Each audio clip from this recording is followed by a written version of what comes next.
I'm going to read a statement. The Chief of Police, Mike Reese, will say a few words, and then available to answer questions.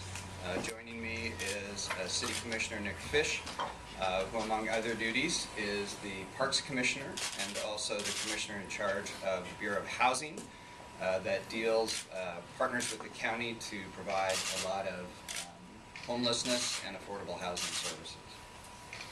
Since Occupy Portland began 5 weeks ago, I've been very clear in my objective. We must balance people's right to free speech while keeping the city moving and keeping the city safe.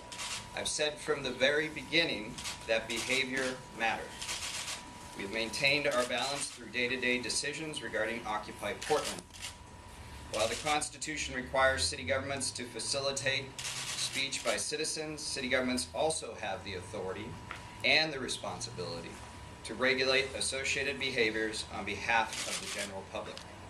In the past few days, the balance has tipped. We have experienced 2 very serious drug overdoses where individuals required immediate resuscitation in the camp, and has been widely reported. Police have arrested a suspect in Tuesday night's disturbing Molotov cocktail incident. Crime, especially reported assaults, has increased in the area and around the camps. This is in addition to the health and sanitation issues that the camp's close quarters have brought about. Occupy has had considerable time to share its movement's messages with the public, but has lost control of the camps it created. The cost to the larger community is rapidly increasing. The city itself finds itself at a turning point, and thus the city will soon temporarily close Lownsdale and Champman Squares to the public to put an end to public safety, health, and crime problems, and to repair the park land. When the city reopens the park, the city will enforce all park and criminal laws in the squares and the sidewalks, and the park land will be available for large organized speech events by permit. At 12:01 a.m. Sunday, November 13th, all persons and property in Lownsdale and Champman Squares will again be subject to enforcement of all the laws, including the laws against being in the park after midnight, according to Portland City Code 20.12.210, and erecting structures in a park, which is Portland City Code 20.12.080.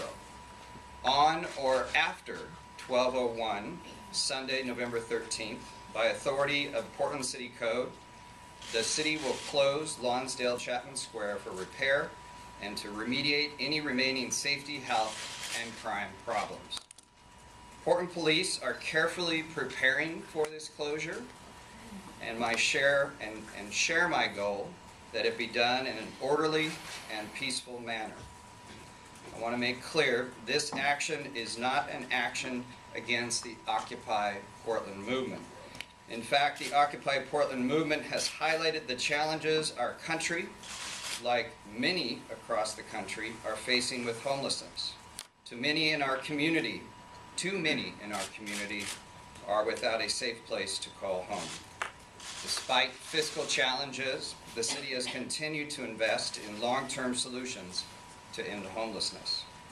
Commissioner Fish and I will be working closely with our dedicated network of service providers to make sure everyone in the camp is aware of the resources available to them.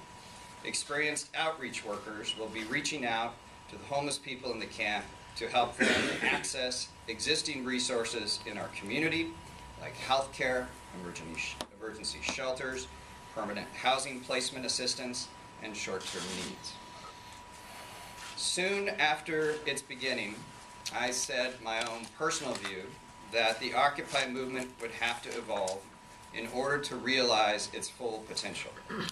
It is my sincere hope that the movement, with its focus on widespread economic inequality, will flourish in its next phase, a phase where we can focus all our energies on the economic and social justice, not on porta potties and tents. I believe Occupy Portland can lead the nation in the next phase of the Occupy movement. I personally look forward to working with participants toward this broader goal. I also want to extend my thanks to the many Occupy Portland participants, many that we've met with on a regular basis since the beginning of the Portland Occupy encampment, who by and large are nonviolent, peaceful, and dedicated to the larger vision of this movement.